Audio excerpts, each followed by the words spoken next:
In this video, I'm gonna teach you how to charge Druid pouch in OSRS. It's a very easy process, so make sure to follow along.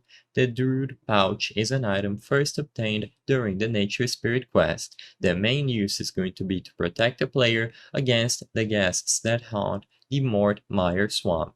Now, to actually use the pouch, you will have to fill it with nature items, aka charge it.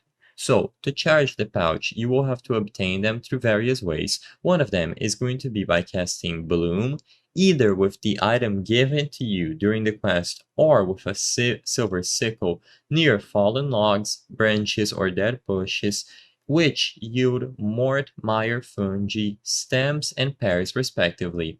Once you have harvested those items, the mort, mire, fungus, stem, and the pears, you will be able to right-click the pouch to fill it with the nature items. As soon as you have it filled with those items, you are now ready to use it. It can be used against the guests, and if the pouch is used on an invisible guest or when one attacks, the pouch will activate, making the monster visible. The visible guest will be able to be attacked and killed.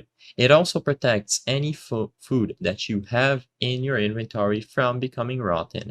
So all that you have to do, like I said, is to chop down trees, go over to the dead bushes, branches, and you will be able to fill it with nature items to be protected against the ghasts in the Mortmire Swamp. So make sure that you use the item given to you on the cast by casting Bloom or with a silver sickle near those props, and you will be able to fill your Druid pouch with fungus, stem, and pears.